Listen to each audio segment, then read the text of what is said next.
Property को किसको लालच है? कौन है लालची? सपना के मैटर में आ चुका है एक नया मोड़। हालांकि बहुत सारी सच्चाइयाँ विगत कई दिनों में सामने आई हैं और बहुत कुछ उथल पुथल हो चुकी है सपना की लाइफ में।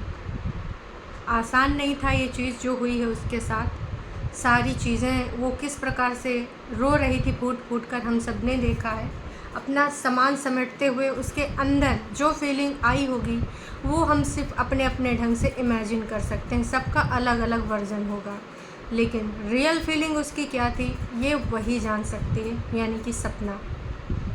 एक टाइम था जब वो आई थी अपने घर से कुछ कपड़े कुछ सामान लेकर। उसके बाद उसने यहाँ पर घर गृहस्थी बसाई। ना जाने कितनी सारी चीज़ें इन 4-5 सालों में उसने देख ली। बहुत सारी चीज़ें हमने देखी हैं, पर अब इस कड़ी में एक नई कड़ी जुड़ गई है। एक मोहतरमा आई हैं और उनका कहना है कि यहाँ पर माँ बाप की बेइज्जती कराई जा रही है। माँ बाप के ख़िलाफ़ ऐसे ऐसे कमेंट्स रखे जा रहे हैं सेक्शन में, जिससे ना उनको शर्म आनी चाहिए। यहाँ पर बात मोहतरमा ने करी है सपना को लेकर। तो मैं इन मोहतरमा से एक चीज़ पूछना चाहूँगी। ये बहुत सारे लोगों पे इल्ज़ाम लगा रही हैं कि सब लोग एक तरफ़ा बोल रहे हैं और माँ बाप जो कि बुज़ुर्ग हैं, हम भी मानते हो बुज़ुर्ग हैं और हम ये भी जानते हैं कि उनको भी दुख है उनके संतान के जाने का, पर जो रिकॉर्डिंग्स आ रही हैं वो कुछ और दर्शा रही हैं, कुछ और सुना रही हैं। इस हिसाब से देखा जाए तो आप भी एक तरफ़ा चीज़ें बोल रही हैं। आप सिर्फ पूरे तरीके से सपना को नेगेटिव दिखाने के पीछे पड़ गई हैं। इनका इतना ही नहीं कहना है, इनका कहना है कि मैं उनके पेरेंट्स से मिल के आई हूँ, उनके माँ बाप से मिल के आई हूँ। प्रॉपर्टी का लालची कौन है बताने की ज़रूरत नहीं है। हाँ, मैं हूँ राजवीर चौधरी की रिश्तेदार। तो ये मोहतरमा एक इनके रिश्तेदार हैं और इनका कहना है कि भाई मैं वहाँ पर गई थी, मैंने सारी चीज़ें देखी हैं, सुनी हैं, महसूस करी हैं। यहाँ पर लालची कुछ और है। मतलब इनडायरेक्टली इन्होंने सपना का नाम लिया है कि प्रॉपर्टी के लालच में वो पगलाई जा रही है और वो प्रॉपर्टी को हड़पना चाह रही थी। अजीब इंसान है और सोच, इनकी सोच में थोड़ी सी मोच मुझे दिख रही है। पॉइंट लो, मैं भी कभी नहीं कहती हूँ कि भाई साहब माँ बाप या ऐसे हैं वैसे हैं, पर जहाँ पर उनके ख़िलाफ़ चीज़ें दिख रही हैं, उन्होंने बहुत सारी चीज़ें खोई हैं, वो पॉइंट रेज़ करने बनते हैं। बुज़ुर्ग हैं इसका मतलब ये नहीं कि वो हमेशा सही होंगे। मैं हमेशा बोलती हूँ सिर्फ इन्हीं के लिए नहीं, हर किसी के लिए, जितने भी बुज़ुर्ग हैं। यहाँ सोशल मीडिया पर ये कार्ड खेला जाता है कि भाई वो ज़्यादा एज के इंसान हैं, अगर वो कुछ बोल रहे हैं तो सही ही बोल रहे होंगे। ऐसा नहीं हो सकता, वो भी इंसान है, वो भी गलत बोल सकते हैं, उनका भी कुछ लालच हो सकता है। विगत दिनों में जो हमने आंटी जी की रिकॉर्डिंग सुनी है, उस रिकॉर्डिंग से तो हमें बहुत कुछ दिखा, बहुत कुछ दिखा, एक तरफ़ा दिखा। और सॉरी टू से, बट वहाँ पर लालच सपना का नहीं आंटी जी का दिख रहा था। आप में से तमाम लोगों ने आंटी की वो रिकॉर्डिंग सुनी होगी, जिसने जिसने भी सपना का वीडियो देखा होगा। पूरे तरीके से आप ये सुन सकते हैं कि किस प्रकार से आंटी जी बोली कि अच्छा चढ़ावे की जायज़ा, चढ़ावे की जेवर, वो तेरे कैसे हो गए, वो तो तारे ना हैं। आपके हस्बैंड ने आपको कभी कोई प्यार से गिफ्ट दिया, वो बोल रही जो सूरज जी ने मुझे, सॉरी राजवीर जी ने जो मुझे गिफ्ट दिया था, वो मम्मी जी ना, वो भी तेरा ना है। क्यों? क्योंकि आपके लड़के ने वो गिफ्ट दिया था, वो भी उसका ना है। चढ़ावे की भी ज्वेलरी उसकी ना है। तो लालची कौन दिख रहा है? आप रिश्तेदार मोहतरमा, आप बताइए लालची कौन दिख रहा है? आपने एक लॉजिक दिया था यहाँ पर। लॉजिक क्या था कि भाई इस बंदी ने बोला था, इनका कहना था इस बंदी ने बोला था, सपना को बोल रही थी कि जब मेरे पहले पति की डेथ हुई तो इस बेटी की वजह से, जो हमारी पहली बेटी है आरू, उसकी वजह से सास ससुर ने जो है शादी कर दी मेरे राजवीर जी से। इसलिए क्योंकि वो नहीं चाहते थे कि बच्ची को कोई और पेरेंट मिले, वो पता नहीं कैसा देख रेख करे, कैसा क्या करे, इसलिए उन्होंने जो है शादी अपने दूसरे बेटे से करा दी। ये इनका कहना था और इनका लॉजिक ये था कि जो पेरेंट एक बच्ची के लिए अपना दूसरा बेटा दे सकता है, वो लालची कैसे हो सकता है। वाह जी वाह। तो यही सारी चीज़ आंटी जी को उस कॉल में तो हमें समझ नहीं आई कि हाँ बोलती मैं क्या ही करूँगी, तेरी चढ़ावे की ज्वेलरी है, जब हमने तुझे अपना एक नहीं दोनों बेटा दे दिया तो ये ज्वेलरी मैं क्या करूँगी, तेरे काम आएगी, तेरे बच्चों के काम आएगी। आंटी जी का ऐसा रवैया तो हमने नहीं देखा। आप लोगों ने देखा? नहीं देखा। मैं ये नहीं कह रही हूँ कि पूरे तरीके से वो गलत ही होंगे, कहीं ना कहीं उनके कोई लॉजिक सही भी होंगे, लेकिन इसमें कौन शामिल है, कौन आया है अभी यहाँ पर, इन सारी चीज़ों को आपको पता होना चाहिए। मतलब क्या लॉजिक है इनका? कहना है कि अगर वो पोती से इतना प्यार ना करते तो अपना दूसरा बेटा नहीं सौंपते और अपने दूसरे बेटे की कहीं अच्छी जगह पे एक लड़की से शादी करते, बढ़िया रंगारंग तरीके से करते। तो इनका कहना है कि नहीं जी, उन्होंने तो पूरी कोशिश करी। उस चीज़ को उस टाइम सबने सराहा था, अगर आपको याद हो। कोई आज भी उस चीज़ को गलत नहीं कह रहा है कि आंटी अंकल ने शादी करके कुछ मतलब नहीं करना चाहते थे लेकिन कर दिया या मजबूरी बस किया। इस पे किसी ने आज तक सवाल मेरे हिसाब से नहीं खड़ा किया है। मैं भी किसी ने ऐसा कमेंट करा हो, पर हम लोगों ने भी यही कहा था कि ऐसे इन लॉज होना हर किसी के घर में नहीं होते हैं और हर किसी के लिए ये पॉसिबल नहीं होता है इतना बड़ा स्टेप ले लेना। उन्होंने ये स्टेप लिया था, लोगों ने सराहना की थी, लेकिन जितनी सारी चीज़ें हम यूट्यूब पे देखते हैं, ब्लॉग में देखते हैं, बिल्कुल सही आपने कहा, बिल्कुल सारी चीज़ें सही नहीं होती हैं। वही चीज़ हम उधर भी कहना चाहेंगे कि जो उन्होंने दिखाया वो सारी चीज़ें, उसके पीछे भी कुछ कहानी थी। अब जैसे आप बोल रहे हैं कि सिर्फ पोती के लिए करी, तमाम लोग तो ये भी कह रहे हैं फिर कि चैनल के लिए करी, क्योंकि चैनल चलाने वाली कौन है? सपना ही चलाती ना। आंटी अंकल तो इतना नहीं चला पाते जिस तरीके का वो कंटेंट क्रिएट करती। तो और रही बात प्रॉपर्टी की, तो अगर सपना को प्रॉपर्टी का लालच होता तो इतनी आसानी से नहीं मान जाती, जबकि उसने पूरे तरीके से बताया था कि कितने पैसे उसने अपने लगा के दिए थे।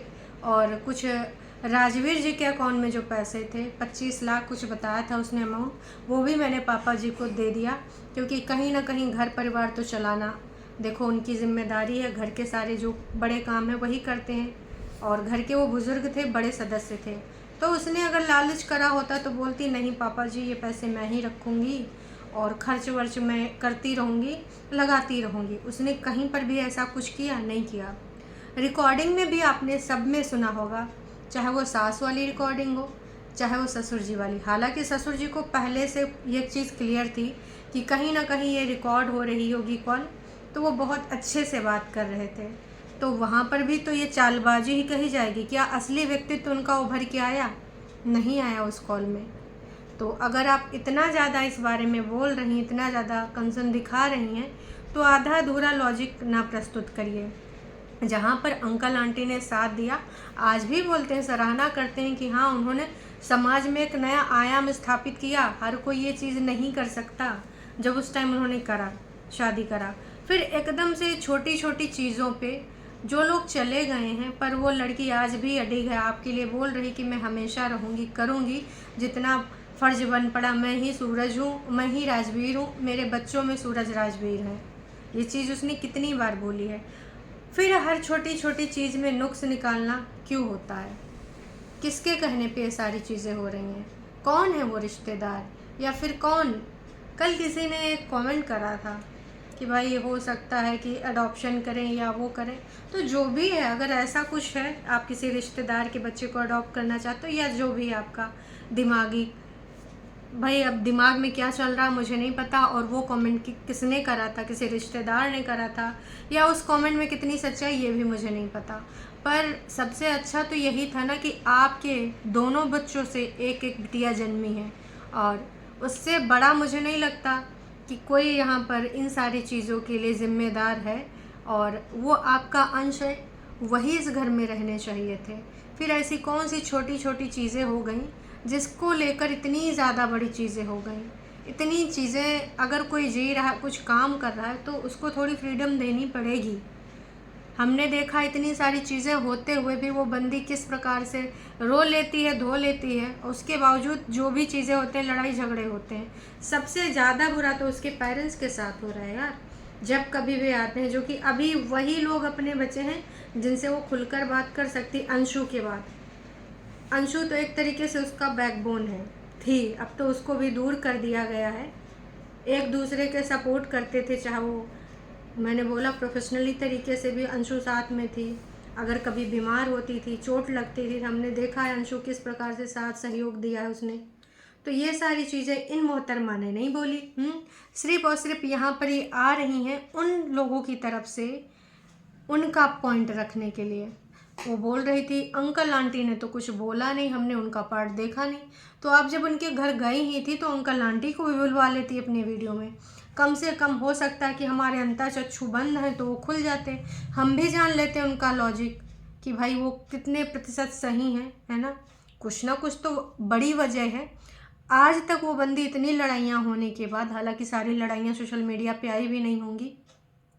और रही प्रॉपर्टी की बात, तमाम लोग कह रहे हैं बुज़ुर्ग लोगों को भी जीने के लिए प्रॉपर्टी चाहिए, पैसा चाहिए। मैं मानती हूँ बिल्कुल चाहिए, उनको भी पूरी ज़िंदगी काटनी है। अलग ही नहीं होना था, वो कहाँ जा रही थी, वो तो आपके साथ आपका बेटा बन के रहने को तैयार थी। और आपके पास 2 प्यारे प्यारे बच्चे, जिनको देख करके आपके मन में तमाम टेंशन हो वो आप भूल जाओ। बच्चे ऐसे होते हैं, उनकी छोटी छोटी नादानी वाली बातों में तमाम लोग टेंशन भुला देते हैं।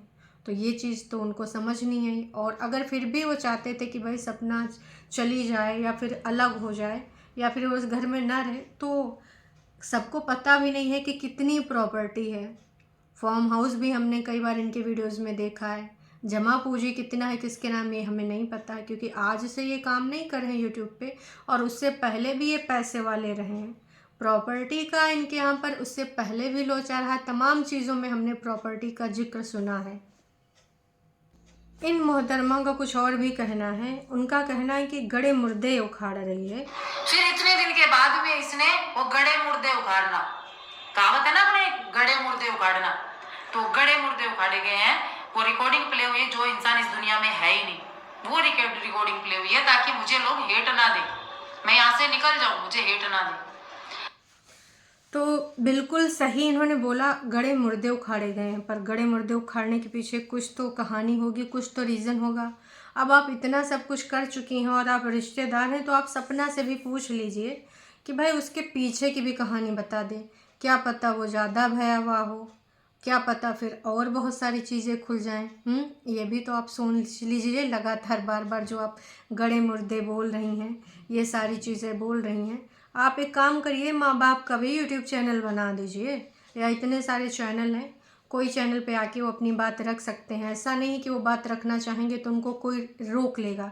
यूट्यूब एक ऐसा प्लेटफॉर्म है जहाँ पर कोई भी अपना जो है चैनल क्रिएट कर सकता है और कोई रोकने वाला नहीं है। तो गड़े मुर्दे जो उखाड़े गए मोहतरमा, उसका कुछ ना कुछ वजह होगा। मैं आपसे यही कहना चाहूँगी कि वो वजह आप बता दीजिए, क्योंकि वजह तो आपको पता होगी। जब इतनी सारी चीज़ें आपको पता ही चल गई हैं तो वो वजह भी आपको पता होगी। और रही बात कि वो उसने चाल चली कि वो चली जाए ये हेट वीडियो प्ले करके, फिर लोग उसको हेट ना दें। भाई वो चाहती तो पहले भी जा सकती थी। तमाम लोग, यही जनता बोल रही थी कि बहन तुझे ज़िंदगी जीने का पूरा हक है, तुझे जहाँ प्रोफेशनली सही लगे, आपने जो सपने पूरा करने हैं वो सपने पूरा करो।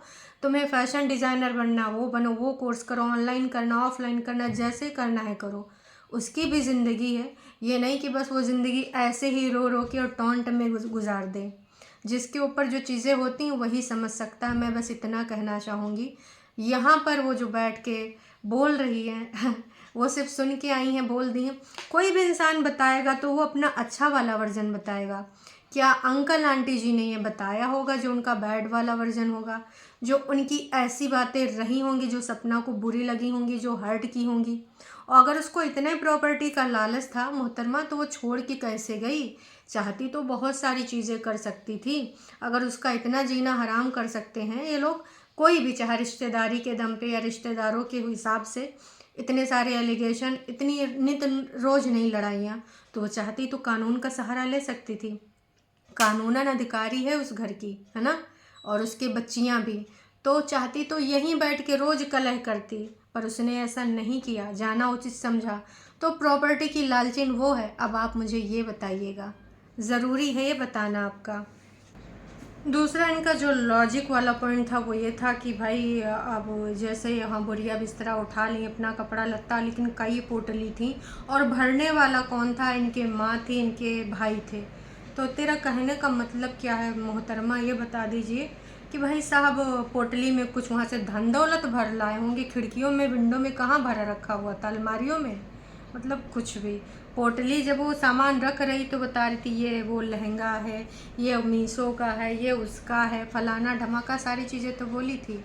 फिर इनका जो लॉजिक देखिए कि जब वो वहाँ चली गई तो जो कॉल रिकॉर्डिंग उन्होंने सुनाई है सपना ने, तो उसमें उन्होंने ये सुनाया है कि मुझे फलाना फलाना प्लॉट का, फलाना फलाना घर का मुझे इतना पैसा चाहिए जो मैंने लगाया है।